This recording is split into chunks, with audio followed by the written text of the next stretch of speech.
अस्सलाम वालेकुम अज़ीज़ तलबा। शेर को समझने के लिए जो अमूर काबिल गौर हैं और जिनको जानना बहुत ज़रूरी है, उसमें उर्दू शायरी की कुछ सनतें हैं, ठीक है। और ये आती हैं इल्म बदी और बयान में।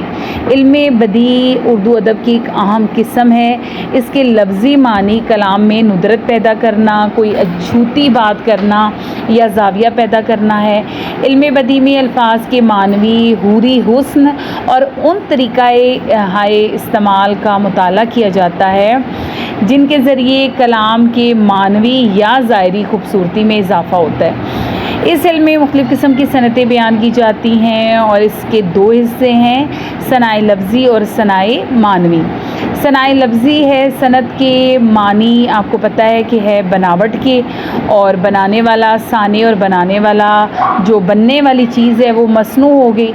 अच्छा, जैसे अल्लाह ताला ने ये कायनात बनाई है हम सब के लिए, और हम सब एक तरह से अल्लाह पाक की मसनूआत हैं।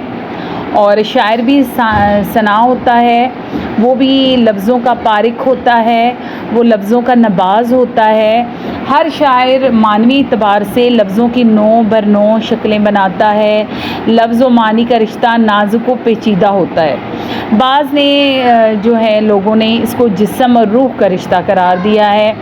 शायर लफ्ज़ी शोबदाबाज होते हैं और अपनी शायरी में मुख्तलिफ़ सनतें इस्तेमाल करते हैं।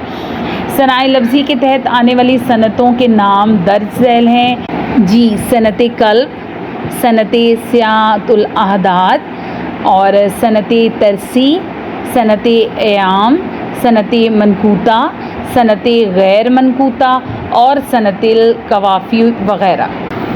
सनाए मानवी कलाम में इस्तेमाल होने वाली अगर ज़्यादा खूबियाँ हमारे जहन को कलाम आएँ और कलाम के मानवी हुस्न की तरफ ले जाएँ तो उन्हें सनाए मानवी कहा जाता है।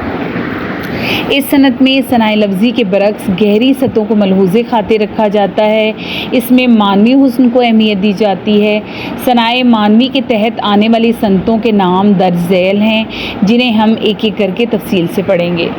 इसमें सबसे पहले है सनत लफ़ो नशर, सनत तज़ाद, सनत सवाल जवाब, सनत तजनीज़, सनत जमा, सनत तफरीक, सनत इश्तकाक, सनत तकरार, सनत मरातुन नज़ीर, सनत तलमी, सनत मुबालगा, तजाइल आरफाना, सनत ताली और सनत शायराना।